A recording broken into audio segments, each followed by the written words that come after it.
Hello guys! Hello Taurus! Welcome dito sa aking channel, Taurus.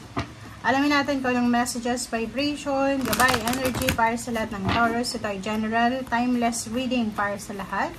So wala tong oras, walang panahon kung kailan ito darating. Kailangan mong malaman ang message na to dahil importante ito. Taurus. Okay, the Temple Path. Next card natin, Taurus number 12, completion. 1 plus 2 is 3, celebration, new beginnings, congratulations, parang ganun.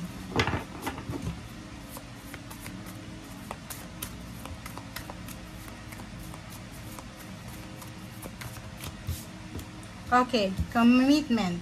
Ooh.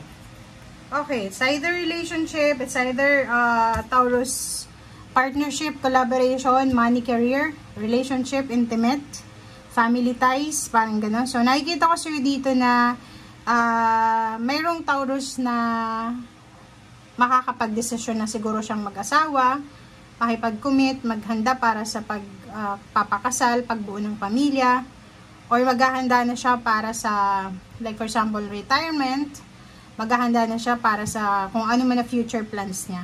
Okay? So, commitment, nakikita ko may mga incoming wedding, anniversaries, birthdays, housewarming, parang nakikita natin dito yung baby shower, ganon. So, kung ano man to na commitment na meron ka, like may mag-o-open ng business or may mag-o-open ng partnership, sinasabi na the Temple Path, on the way na siya. So, meron ditong assurance. So, parang sinasabi sa'yo dito, Taurus, na parating na, siguro siguro may ino-offer sa yung partnership. So, nakikita ko, pwedeng isang tao, is either water sign, fire sign, DUR, Sagittarius, or Pisces, Scorpion, Cancer na water sign.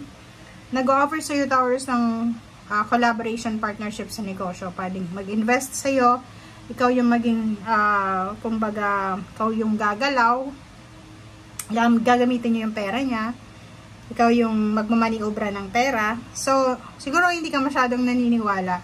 But, nandito yung Temple Path, sinasabi na parating na yung balanse, may liwanag. So, itong ino-offer sa'yo is talagang realidad siya. Okay? Mahirap paniwalaan, pero sinasabi ng barahan na mangyayari to. Okay, mangyayari talaga siya.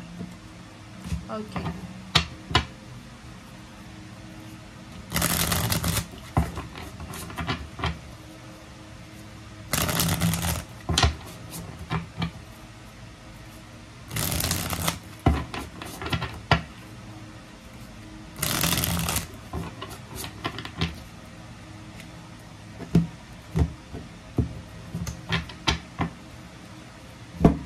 Okay, first card natin sa third deck natin is 3 of Cups, which is celebration.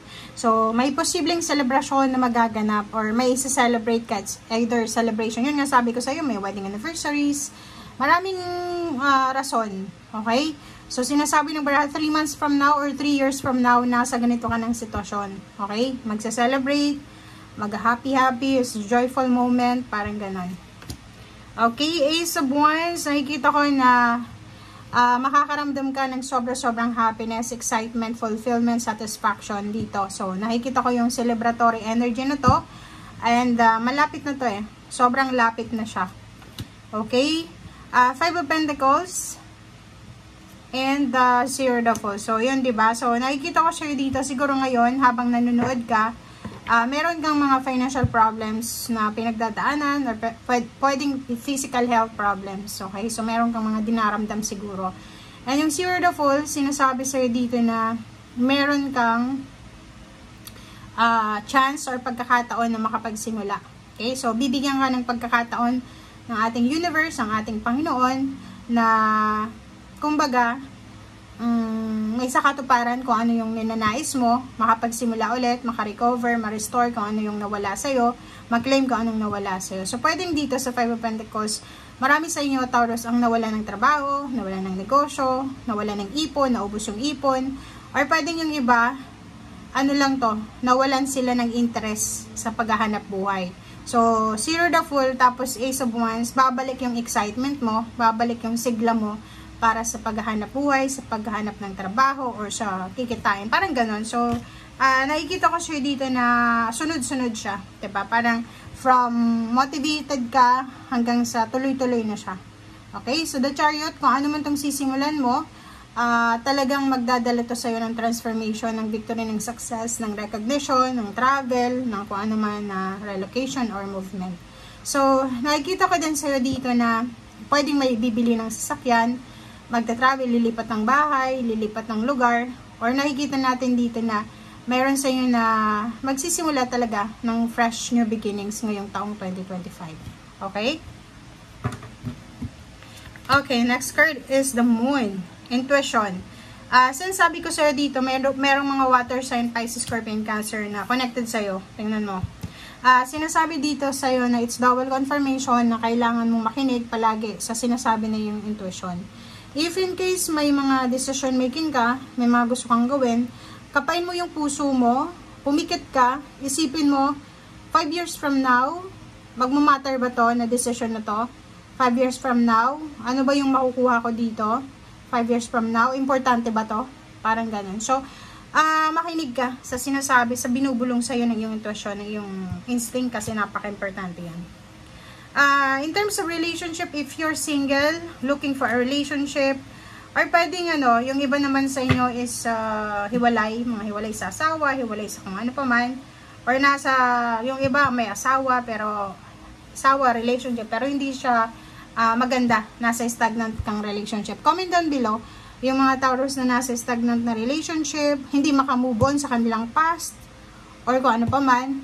Nakikita ko sa'yo dito na may isang pagkakataon na ibibigay sa'yo ang ating Panginoon, ang ating universe, na makapagsimula ka ng relationship. So, may posibleng magpapakilig sa'yo, may posibleng bibigay sa'yo ng parang inspiration. May inspire ka sa kanya, isang tao ang posibleng babalik sa'yo. So, parang, siguro may ex ka, or may dating nagkagusto sa'yo, may manliligaw ka dati, tapos hindi natuloy, dahil nag-asawa ka na, or siya nag-asawa, parang ganun. So, dito sa mga barahang to, sinasabi na, babalik yung dating sigla, kasi may Ace of Wands, babalik yung dating kilig, babalik yung dating emotion. Okay? And yun, siguro 3 months from now, is either, ano ba ngayon, January, February, March, or April. March or April, yun, posibleng may manliligaw, may babalik na relationship, ikaw ang babalikan, or ikaw yung babalik sa kanya. May iba na pwedeng makipaghiwalay sa kanilang relasyon, especially kung toxic yung relationship na yun. Yung iba naman pwedeng makaalis na sa mga toxicity sa buhay na. Okay, yung stagnation na hindi na gumagalaw, trabaho man yan or relationship. Okay? Thank you guys. Bye!